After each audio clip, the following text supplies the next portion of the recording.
o primeiro Flipetrópolis. Arte, literatura, educação e liberdade. Parceria, Prefeitura de Petrópolis.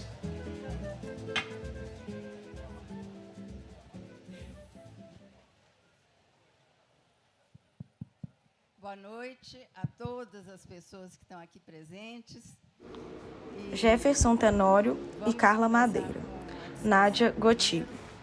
Apresentação feita em 4 de maio no primeiro Festival Literário Internacional de Petrópolis, Flipetrópolis.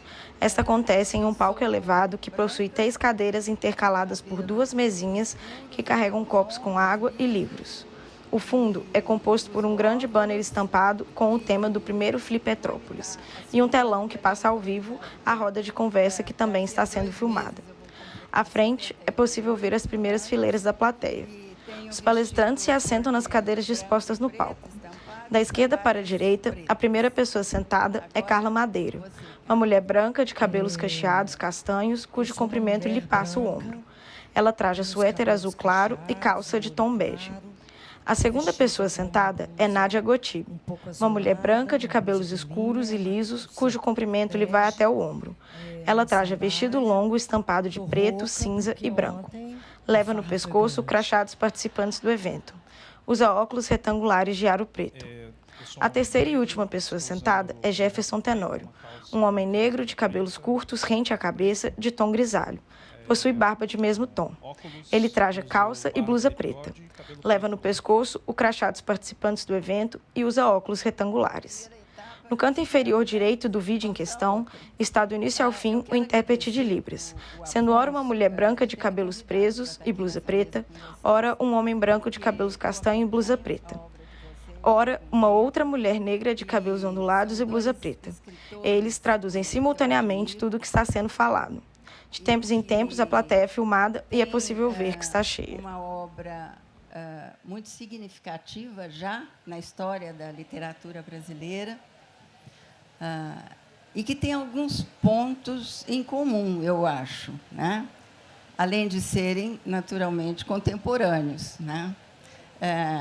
Os dois quase da mesma idade, uma geração, talvez, quase uma geração de Eu diferença. acho ele bem mais velho do que... Não. Tem razão. Mais velha sou eu, viu, gente? Vocês não me batem de jeito nenhum. Mas... E tem uma curiosidade também, é que eles escreveram... Os dois escreveram, cada um, 3 romances, pelo menos publicaram 3 romances, quase que no mesmo período. Menos de 10 anos, quer dizer, em 7 anos, vocês publicaram 3 romances, cada um. Eu acho isso assim, também muito importante considerar. Nós vamos falar sobre isso, sobre o tempo de maturação de cada um, né? E como eles foram acontecendo na história de vocês, né? Além disso, vocês têm uma narrativa que é muito pautada no acontecimento, na ação, né? E, além disso, são narrativas também centradas no que a gente poderia chamar de, é um termo mais brando, laços de família, ou que podem ser dramas de família, né? Ou fatalidades que acontecem em famílias, né? Mas vocês dois estão realmente nessa, vamos dizer assim, eu não vou dizer bolha, porque dá uma ideia de isolamento, mas essas famílias que vocês recriaram, né? Criaram, elas têm uma relação muito grande com o contexto da vida brasileira, com a nossa história da vida brasileira, né? E com lados, eu diria, não muito alegres da história, né? da nossa vida aqui, né? No Brasil, né? Então, eu acho que, para início de conversa, eu gostaria... vou começar com a Carla, depois passo para você. Eu gosto muito de história de escritor. A história, às vezes, não explica a narrativa, né? a gente aprende isso na faculdade de letras, mas vive desmanchando isso, né? Dependendo, então, do autor, isso quase que é um perigo que a gente tem que enfrentar, né? Mas eu gostaria muito de saber como é que a sua história de escritora começou, sabe? Quando é que veio essa ideia de escrever esse primeiro romance? Eu sei que houve um longo período entre a primeira escrita e a última do seu terceiro livro, né? Do primeiro, que depois foi reeditado. Quer dizer, a gente não pode dizer que a história começou quando foi publicado, né? Porque você já tinha começado a tal da cena entre o Venâncio e a Dalva. Você já tinha feito essa escrita e depois abandonado, né? E você teve várias atividades, né? Aliás, ontem eu pude comprovar que anteontem a de cantora ainda continua. A música continua presente na sua vida. Mas houve outras atividades que você foi desempenhando ao longo do seu trabalho. E eu acho que as atividades suas, essas outras, tiveram influência no seu modo de escrever, né? Então, eu queria que você começasse com isso e chegando até o seu primeiro livro, né? Que é você sabe que é o que está aí mais em voga. É uma coisa curiosa também que a gente pode discutir. Como é que o primeiro livro dela hoje está mais, vamos dizer assim, presente, eu diria, do que o segundo e o terceiro, pelo menos na mídia que eu consultei. Isso aí é um outro assunto que a gente vai discutir, tá bom? Bom, a minha mãe conta uma história quando eu era muito pequenininha, devia ter uns 2, 3 anos. Ela era do interior de Minas, de uma cidade chamada Divinópolis, a terra de Adélia Prado. E a mamãe conta que eu tinha um tio que adorava, quando a gente chegava, papai tinha uma Kombi, e íamos os 6 filhos para Divinópolis com a minha mãe. E esse tio meu ficava sabendo que eu estava na cidade, então ele ia na casa da minha avó, me punha no colo para eu contar histórias para ele. Então, ele fala que desde muito pequenininha eu gostava de contar histórias e exigia absoluto silêncio. Mamãe contava isso, todo mundo tinha que ficar calado. Mas eu, muito nova, em torno assim, de uns 9 anos, eu ganhei um violão. E comecei a aprender violão, aprendi ali 3 posições, e eu já tinha uma... logo que aprendi, já comecei a querer compor. Então, eu fazia as letras e eu cresci até, sei lá, os meus 20, 21 anos, muito com violão na mão e muito ligada à música popular brasileira. Então, eu poderia dizer que a minha primeira paixão com a palavra veio pela poesia, né? Veio pelas letras de música. Eu esperava ansiosamente o lançamento dos discos e acompanhava aquilo com as letras. E então, esse foi o meu primeiro contato com as palavras. Mas eu me lembro do meu primeiro encantamento, talvez a primeira vez que eu falei, poxa, tem um jeito de contar a história que não é só o acontecimento, só a história, mas tem um jeito de contar.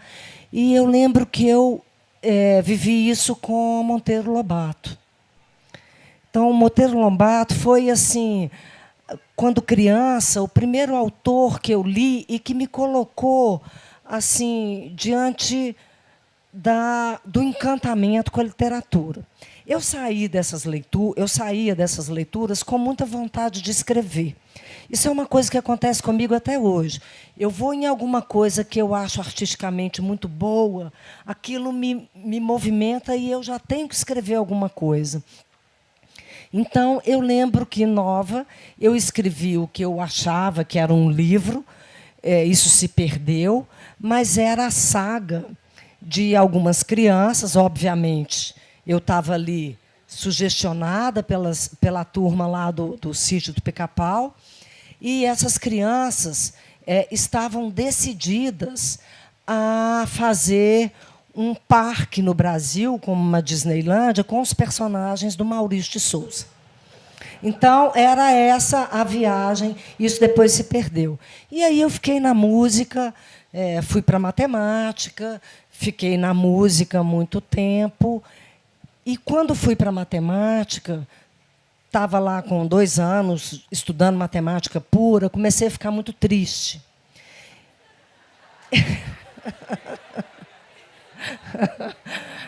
E essa tristeza tinha a ver com uma certa exaustão ou um certo empobrecimento da minha capacidade de fazer música. Porque a matemática é uma linguagem universal, para mim era encantador, eu me sentia muito envolvida, mas quando eu chegava em casa, eu estava estéril, eu não tinha vontade de escrever nada, de fazer música. E então eu um dia cheguei para o meu pai, que era matemático, tinha sido meu professor na universidade, falei: não vou mais na universidade, e fui para a comunicação. Meu pai ficou preocupadíssimo, ele olhou para mim e falou: mas você vai viver de quê? Ele ficou muito preocupado com isso. E eu fui para a comunicação, fiz publicidade, relações públicas, jornalismo. Montei uma empresa já muito jovem. E, quando estava há muito tempo nessa empresa, fazendo a publicidade, eu fui redatora publicitária, fui professora de redação publicitária na Universidade Federal. Mas a publicidade trabalha com as linguagens artísticas, mas não é arte, porque não tem espaço para subjetividade. Você tem um problema definido, um problema de mercado, e que você exercita a criatividade. Os profissionais de publicidade, nós temos muitos autores que vieram da publicidade, mas você exercita a linguagem, mas não tem espaço para subjetividade. Então, é um processo criativo que domina a linguagem, mas não tem espaço para subjetividade. Acho que desenvolve uma percepção de como que aquilo pode chegar. Mas o Duchamp, ele fala um conceito muito interessante, que ele tenta fazer uma equação matemática que ele chama de coeficiente artístico. O coeficiente artístico é: quanto mais distante a intenção do artista para aquilo que é decodificado pelo seu público, maior o coeficiente artístico. Na publicidade, o coeficiente artístico tem que ser 0, porque aquilo que você disser tem que ser compreendido exatamente como você disse. Não pode ter um espaço para subjetividade nesse sentido, não é? Mas aí, na comunicação, novamente, eu fui ficando triste.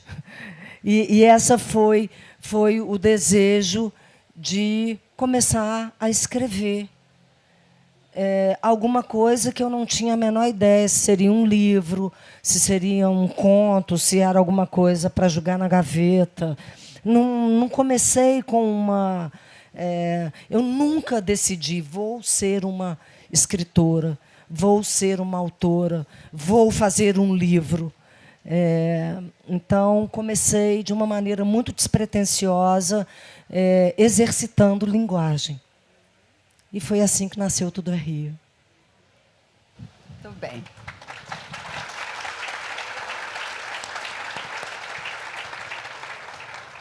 Quer dizer, essa linguagem veio de uma maneira muito natural, né?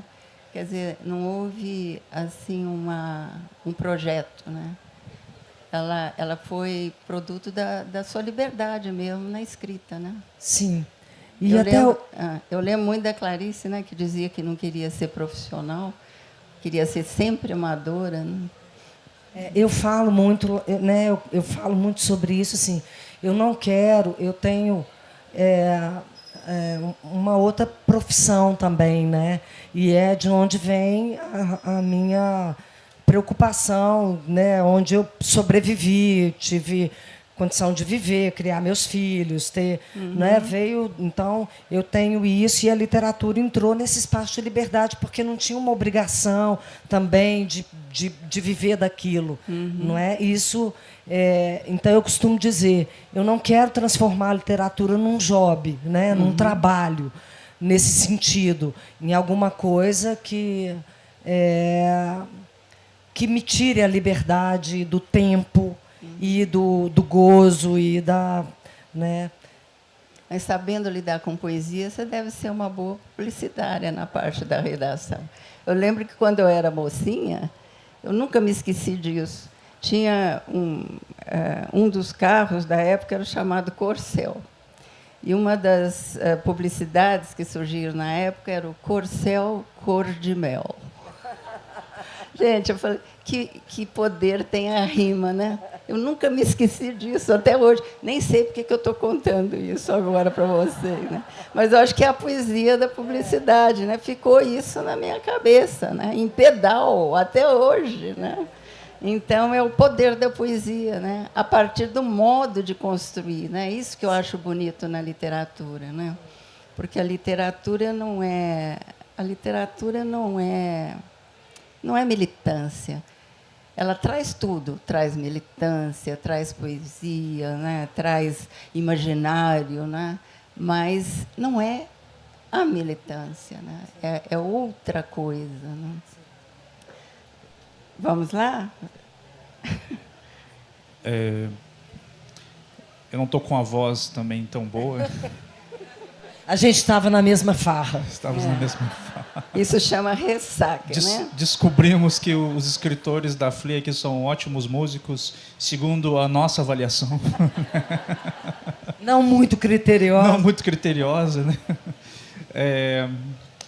Bom, eu começo a entrar em contato com a palavra também a partir da música, né? Mas a partir do hip hop.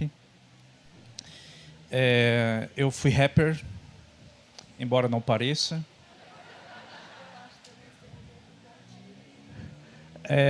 Eu era e tinha todas as vestimentas apropriadas, né, para um rapper. Então eu andava de correntes e brincos, boné, a cueca aparecendo, bermuda lá embaixo, um tênis chamativo, né, que eu comprava pagando em 10, 12 vezes.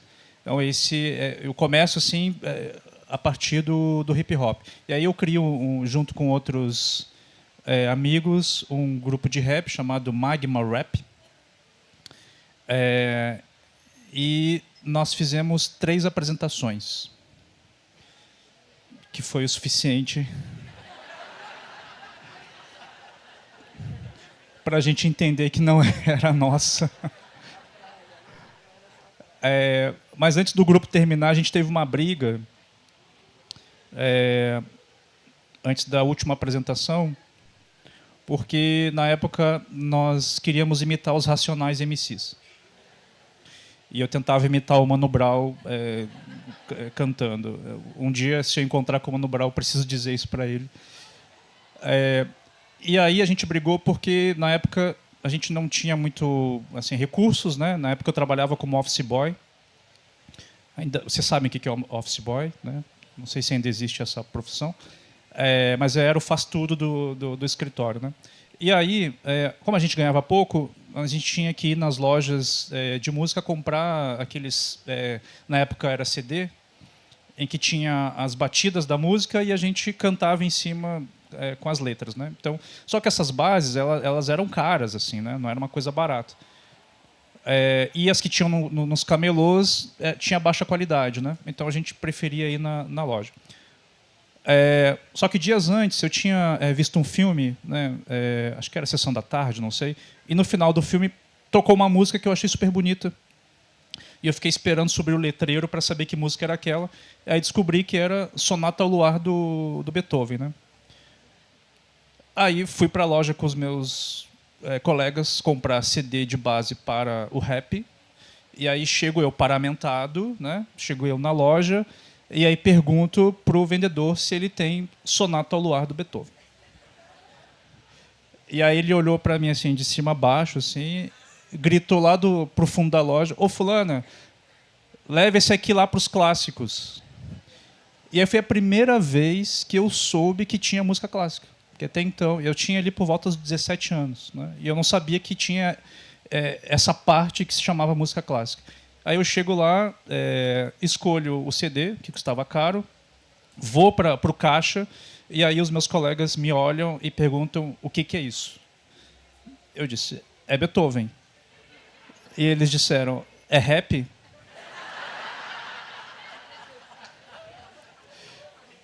Aí eu disse: não, mas pode ser.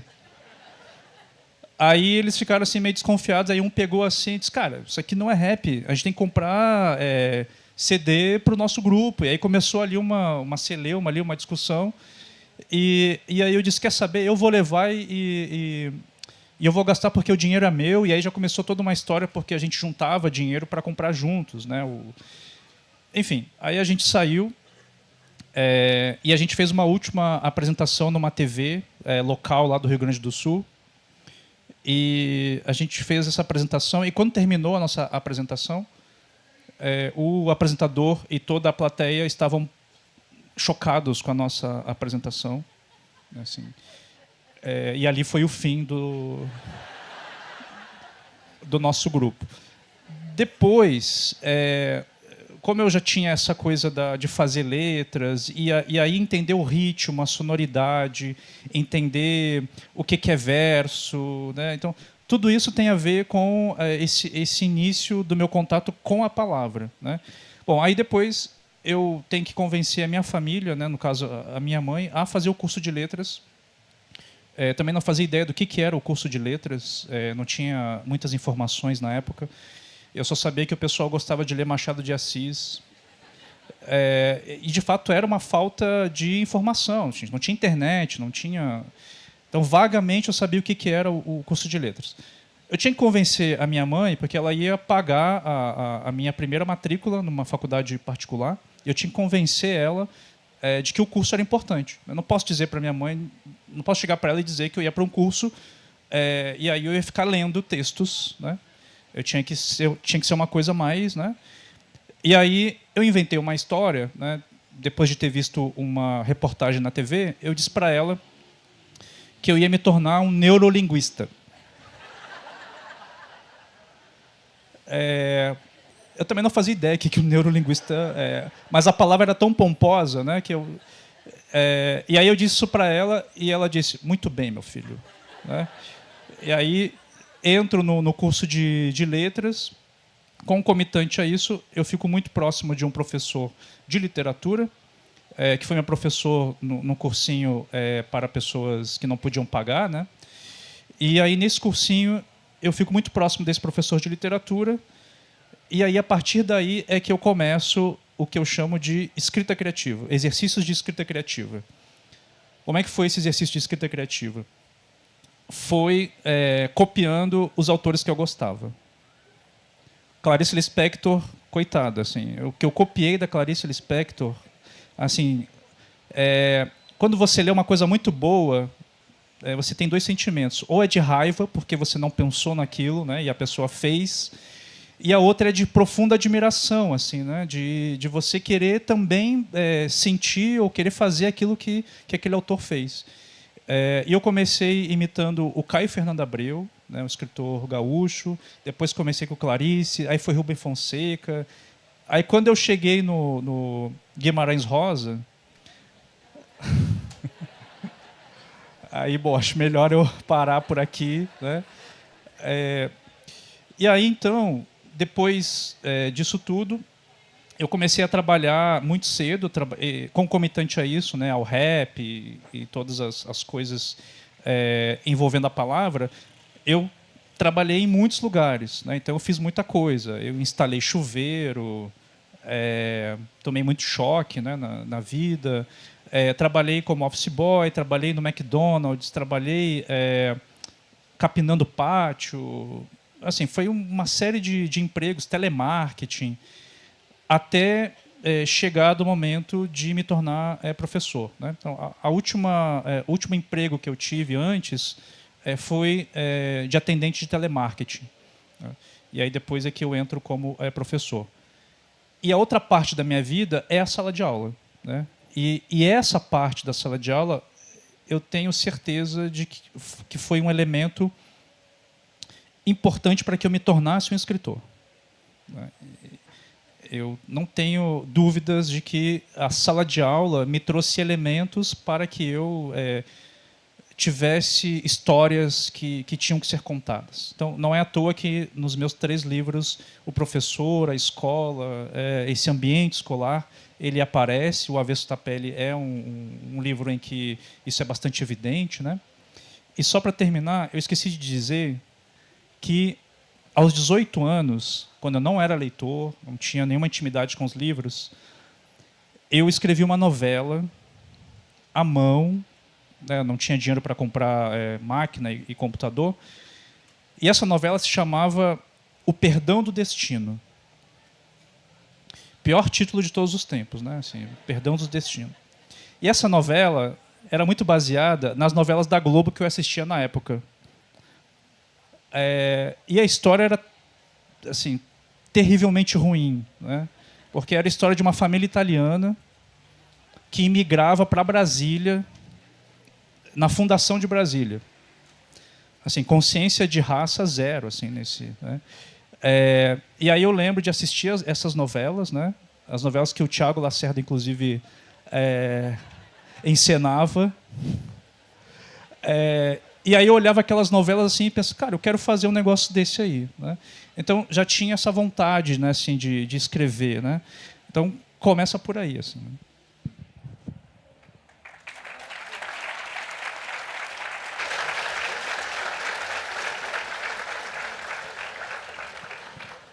Ô, Carla, o seu primeiro romance, ele é muito forte, né? Muito forte. E tem uma cena, que é aquela cena primeira, que você guardou na gaveta para depois tentar recuperar e continuar a história. Você não estava preparada antes para continuar esse romance? Você não se sentia à vontade para ter uma sequência? Você não tinha aquilo que a Clarice chama de alma já formada? Ou você simplesmente deixou para depois, sem querer saber nem por quê? Eu acho que eu tive um... Bom, eu comecei a fazer um exercício de linguagem, não era onde o livro começa, era uma outra coisa ali. Um pedacinho está até em Tudo é Rio, que é a história de Francisca com as Marias. Estava ali gostando de fazer aquilo. E quando a gente escreve um romance, a gente precisa se afastar um pouco do tema principal, senão vira um conto, né? Senão vira uma coisa pequenininha. Na música também é assim. Se você quer fazer uma sinfonia, você tem um tema, você tem que se afastar dele de uma maneira que, quando você volta ao tema principal, você o valoriza. Então, eu comecei a história de Lucy, mas era para ser esse afastamento, para voltar ao tema principal ali, que eram 3 irmãs que perdem a mãe no parto da terceira. O pai tem uma pessoa que trabalhava na casa, e era a história do anulamento dessa pessoa para criar essas meninas. Então, ela abre mão da história dela, de um amor que ela tinha para criar essas meninas. Mas aí eu comecei a história de Lucy. E eu sou uma autora muito sem planejamento. Eu não sei o que vai acontecer depois. eu nem sei se eu estou correta de dizer o que eu ando dizendo, que eu não sou uma autora de composição. Eu não faço uma linha do tempo, desenvolvo a persona de cada personagem, desenho o cenário, né? Eu não faço dessa maneira. Então, eu sou uma autora de improviso, né? O improviso me incomodava, deixou de me incomodar quando eu comecei a pensar no improviso da música. O improviso me incomodava porque eu associava improviso a despreparo. Não é? Eu estou despreparada, chega uma visita, eu vou ali e improviso alguma coisa. Mas na música o improviso não é isso. Na música o improviso exige que quem vai improvisar conheça muito do instrumento e conheça o território que ele está andando. Né? Para ele voar, ele tem que ter uma base muito boa. Né? Então, eu comecei a achar melhor a ideia de ser uma autora de improviso. Quando escrevi, então, dentro dessa ideia, é o acontecimento que me conduz. É o acontecimento que cria o personagem. Pô, se esse personagem faz isso, então quer dizer que ele não faz aquilo. Quer dizer que talvez ele tenha vindo deste lugar. Quer dizer que talvez ele vá para este outro lugar. Então, é este acontecimento que vai me levando na obra. E quando escrevi a parte de Lucy, quando comecei a parte de Lucy, o acontecimento, quem é essa mulher? Quem é esse homem que recusa uma mulher que está oferecendo para ele um gozo inenarrável? Quem é esse homem que recusou isso? Aí olho para esse homem e começo a tentar pensar qual foi o acontecimento que fez esse homem estar com essa pele tão dolorida que ele não consegue nem suportar o prazer. Aí chego naquele acontecimento brutal. Quando escrevo acontecimento brutal, de Tudo é Rio, que é uma violência, eu levei um susto. Eu escrevi, mas aquilo me desorganizou. Sabe, me incomodou de um jeito assim que eu passei por uma rejeição. Eu tive uma rejeição com aquilo. E eu acho que a alma não estava formada mesmo. Eu não era mãe, eu não tinha recursos para lidar com a violência que eu propus. Sem tornar aquilo uma coisa rasa, sem complexidade. E aí eu larguei para lá. Então, assim, de fato, o que eu senti foi uma rejeição. Eu não conseguia me aproximar mais, eu não conseguia abrir o computador e continuar aquela história. E aí é aquela coisa da psicanálise, né? Eu parei de escrever, mas a história não parou de ser escrita. A história ficou ali, porque é aquilo que eu disse ontem aqui, né? Todo corpo perturbado quer produzir sentido. Né? Todo corpo em agonia, desorganizado, quer produzir algum sentido. E essa talvez seja o que nos salva, né? Porque está aquele tumulto ali. Você vai para a linguagem tentar, de alguma maneira, voltar para um lugar pacificado, de alguma maneira. Né? E fiquei esses anos com aquilo ali. Fui mãe de 2 filhos, tive um segundo casamento. E aí, em algum momento, 14 anos depois, eu vivi uma situação que, em retrospecto, eu acho que foi o que me fez voltar para o livro. Eu fui ao Festival de Cannes pela publicidade. E cheguei no festival, estava era um momento assim, tecnologia, internet, tudo muito grandioso, muita tecnologia nas palestras, muita coisa assim. E, de repente, eu chego numa palestra que estava lotada e entra uma poeta americana, e um palco vazio, ela com um vestidinho de macabeia, um cabelo igual ao meu, assim, só um microfone, um ponto de luz.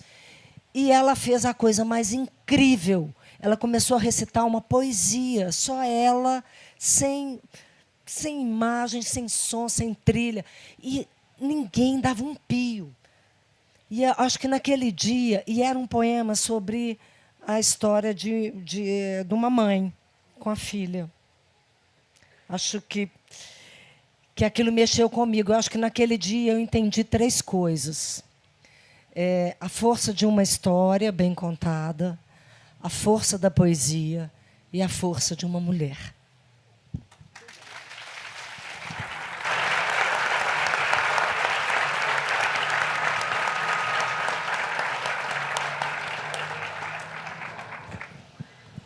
Jefferson, o que eu notei na sua narrativa é que você sempre escolhe um ponto de vista de homens, meninos, né?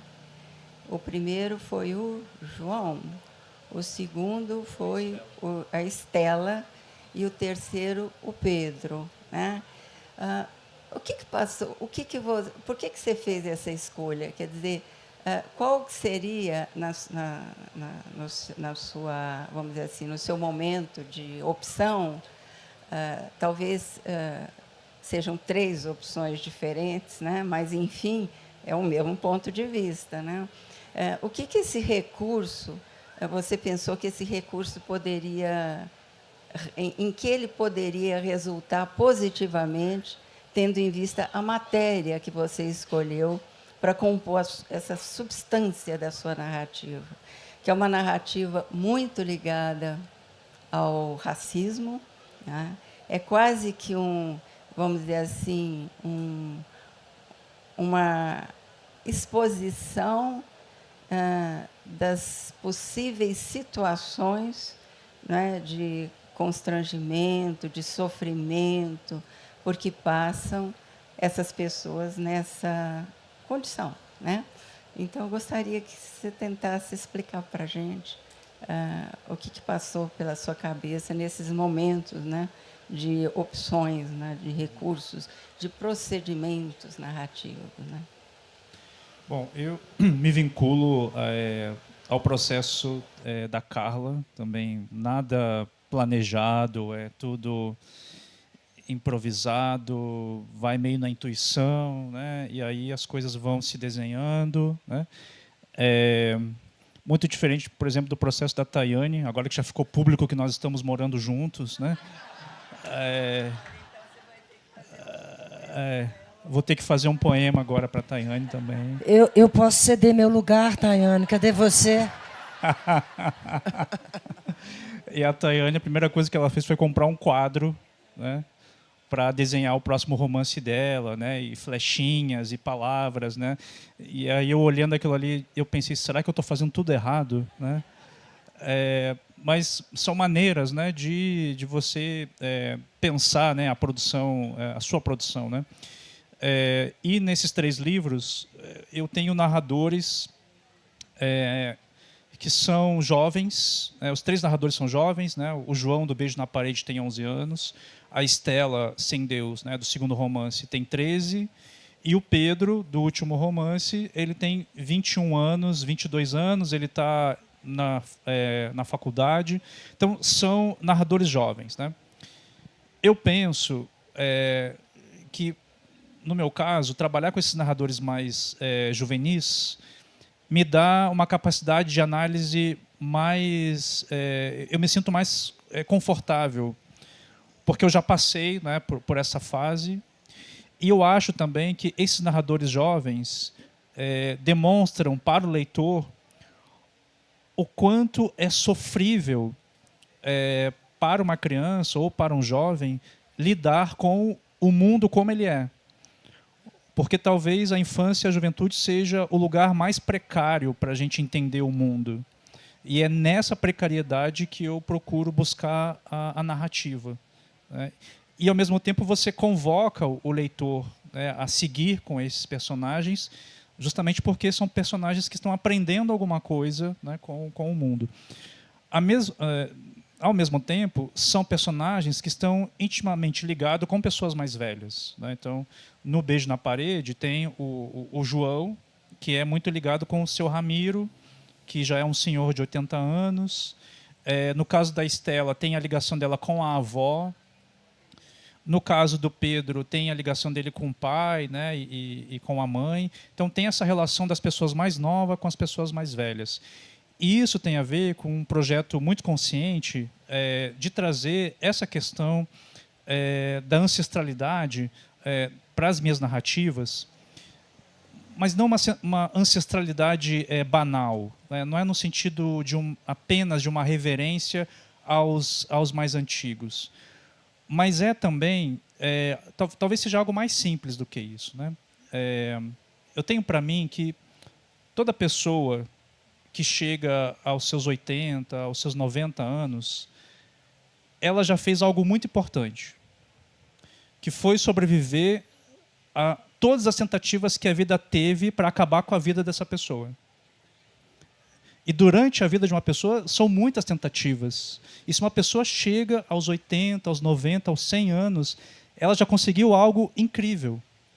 E quando você faz o recorte de raça e de gênero, é ainda maior ainda essa capacidade de conseguir vencer, né, ao tempo.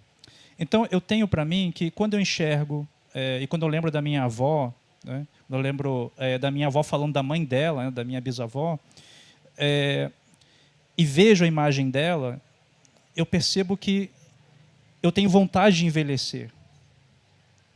Então, eu acho que a ancestralidade é esse desejo terno de envelhecer.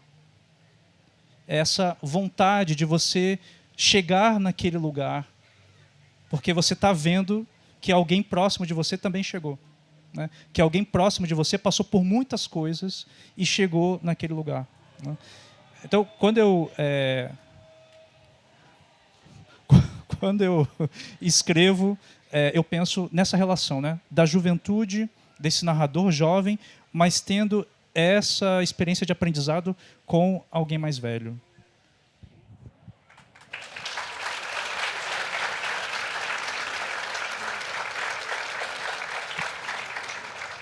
Carla, você, apesar de...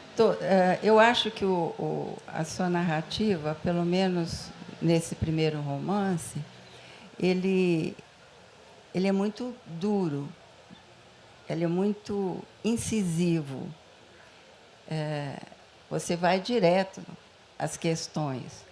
Mas existe certos momentos que eu diria até de lirismo. E um deles, que eu gosto muito, é quando a Dalva vai casar e ela prepara o vestido de casamento dela, né? Então, se não for pedir muito, eu queria que você descrevesse essa cena para as pessoas, né? Como é que ela convida, né, as pessoas para bordarem o vestido dela, marcando hora para cada um. Quer dizer, existe ali um ritual, né, de agregação, né, e de afeto. Eu acho que foi assim que eu li, né, essa cena. E a de Minas, né? Eu sei que existe bordado no Nordeste, no Sul, em todo lugar do Brasil, mas quando é uma mineira que escreve, eu já lembro das bordadeiras de Pirapora, aí eu sonhei, dancei, voei, sabe? Porque para mim, a leitura foi assim um momento de mineiridade dentro do seu romance, sabe? E é uma das cenas que me marcou pela carga de poeticidade que tem ali enxertada numa sequência tão dura que deve ter sido mesmo difícil, né, para você escrever, né?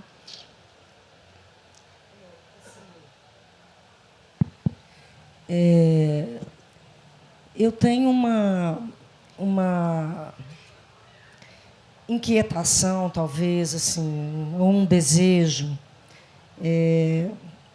sei lá, uma crença, que mesmo o pior homem, o pior ser humano é um ser humano, né? É humano. Eu tenho esse desejo de olhar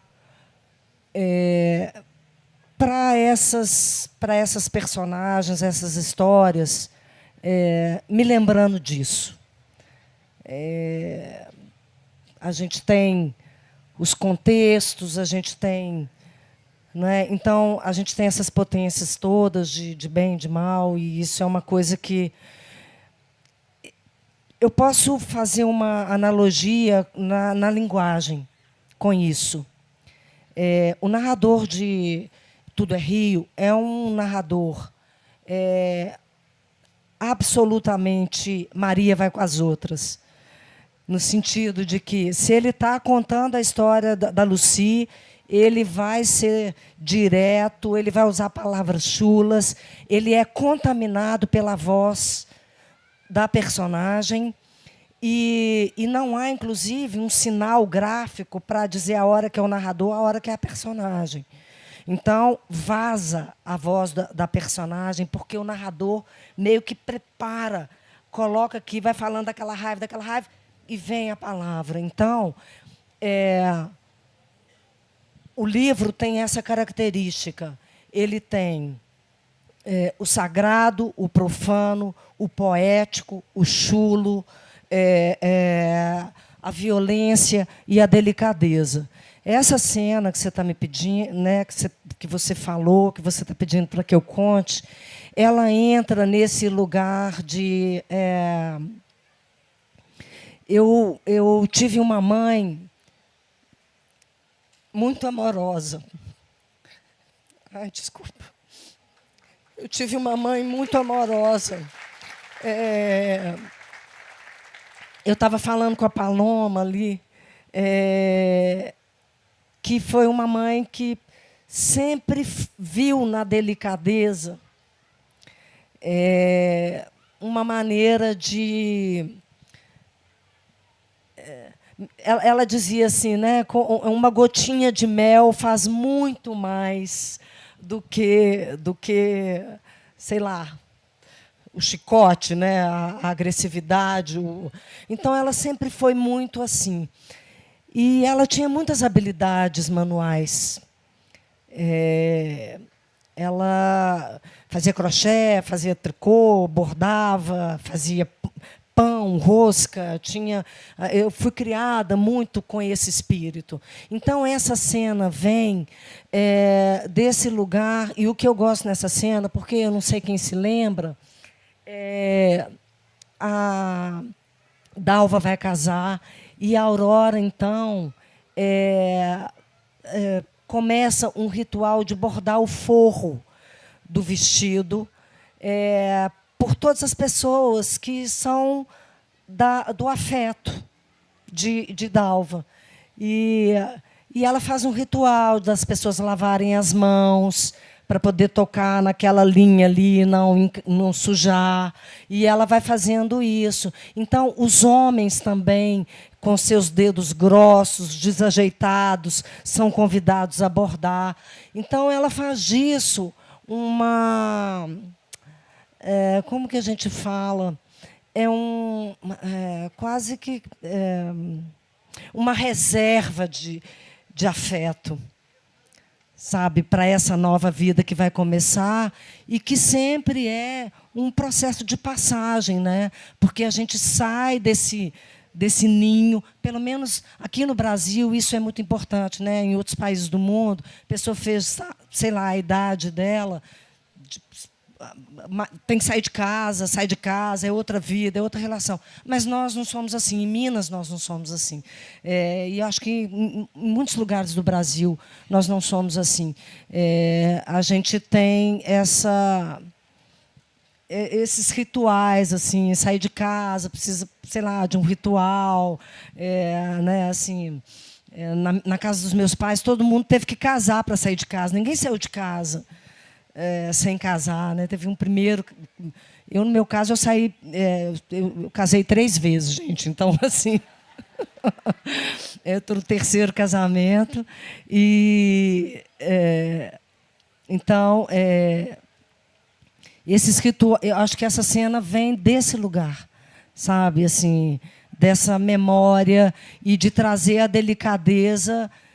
Então, somos capazes disso. Somos capazes de bordar o forro de um vestido para que uma filha leve uma reserva de afeto para a vida nova e tenha, né, recursos.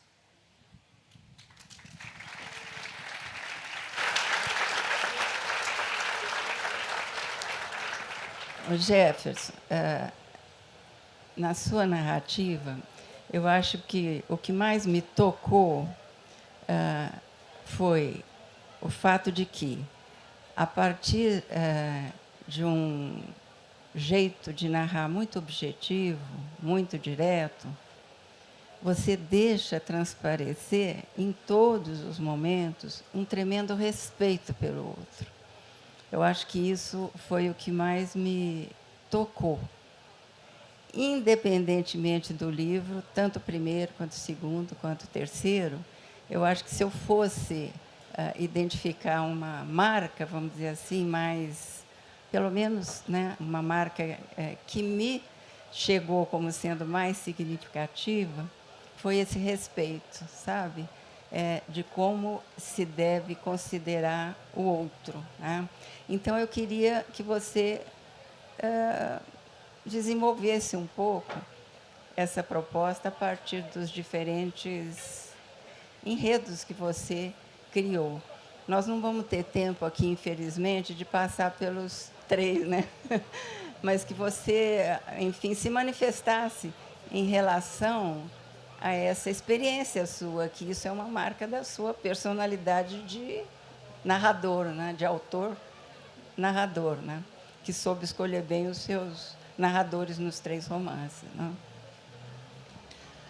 Olha, vou falar especificamente do Avesso da Pele, né? É um romance em que os leitores me trazem várias chaves de leitura e o modo como eles entram no livro. Alguns entram pela questão racial, outros entram pela questão da educação, outro pela questão do luto. Ou seja, tem uma série de elementos, né, que os leitores me trazem. Quando eu decidi fazer o Avesso da Pele, né, o que eu estava pensando, na verdade, era fazer um livro sobre as relações familiares, né, que é onde tudo começa, né? Quem escreve ou quem quer escrever, é o que eu digo, né, olhe para a sua família, né, olhe para as pessoas mais próximas, porque ali está os argumentos, né, para que você possa desenvolver uma história. E no caso do Avesso da Pele, eu tenho, então, essa relação do filho com o pai, né, esse pai ausente, e não é à toa que o livro começa com a epígrafe do Hamlet, né, do Shakespeare, quem está aí? E aí se trava uma relação desse pai fantasma, essa espécie de pai fantasma, esse pai ausente. Então, é uma espécie de carta ao pai, né? Ele está dizendo, conversando com o pai e também está conversando com o leitor. Por isso a utilização desse narrador, do você, né? Esse você emula essa conversa com o pai e também com o leitor. E essa estrutura faz com que o leitor seja capturado, digamos assim, e ali se trava, então, uma questão de empatia, né? E aí acho que responde um pouco também a sua pergunta, no sentido de convocar o leitor para que ele consiga... ele é convidado, né, a ter essa jornada que o Pedro faz, né? E qual é a jornada que o Pedro faz? É a jornada de filho. É essa jornada de alguma forma, se livrar daquilo que os pais costumam jogar em cima dos filhos, que está lá na cena do solilóquio do Hamlet. Solilóquio não. Quando ele está conversando com o Horácio, o amigo dele, depois de ter conversado com o pai fantasma, ele diz para o Horácio, lamentando, né, todos sabem a história do Hamlet, né, que ele tem que vingar o pai, e aí ele diz para o Horácio: triste o meu destino, que tenho que consertar o mundo. E é isso que a gente diz para os filhos, em outras palavras: faça o que eu não consegui fazer, seja melhor do que eu.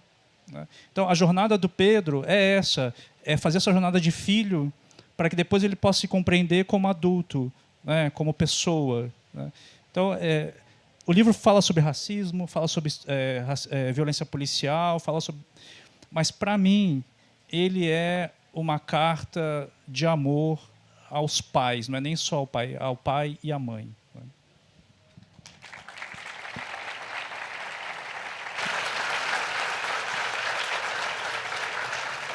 Eu acho que je suis désolée, porque acabei de ver aqui uma plaquetinha terrível escrita em letras garrafais: fim. Então, eu gostaria tanto de continuar essa conversa, porque, em relação a Carla, eu queria discutir o final, né, do Rio, né? Porque eu notei ali às vezes, você sugere várias interpretações, você deixa em aberto, né, uma participação, né, do leitor ali, mas não tem tempo, né? E outras considerações que eu queria muito fazer sobre o seu livro, mas não tenho tempo. Então, a única coisa que me cabe agora, e eu faço com alegria, porque, para mim, foi muito bom ter essa conversa com vocês dois. Eu gostaria que você, então, falasse o que quisesse. Agora, nesse finalzinho, eu te dou 3 minutos para você e 3 minutos para o Gerson. 1, 2 e... gente, queria agradecer demais a todos vocês aqui. Né? Tá tão bonito ver tanta gente aqui. Agradecer o Afonso, agradecer o Sérgio, o Tom, que fizeram essa festa linda. É a terceira vez que eu estou aqui nesse palco. E, poxa, é muito bom. A literatura tem me dado isso, sabe? Esses encontros, essas trocas, essas conversas. E eu me sinto muito abençoada com isso. Um beijo para todos.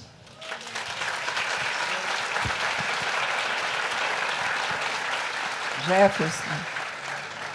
Agradecendo a Fli Afonso, quer dizer, a Fli Petrópolis, por essa maravilha, essa coisa incrível, né, que enfim, com essa união de forças nós montamos. E eu quero terminar com uma frase da Annie Ernaux, no livro Os Anos, em que ela diz que existir é beber sem sentir sede.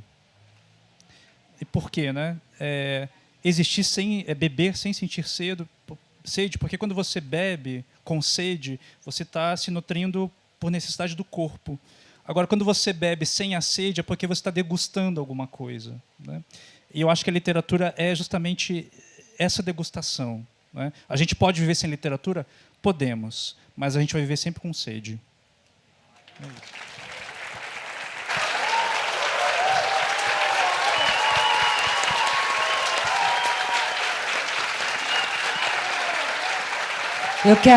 Eu queria só contar mais uma coisa. Quando Afonso me convidou para vir aqui, ele falou: Carla, com quem que você gostaria de conversar? Eu falei: com Jefferson Tenório.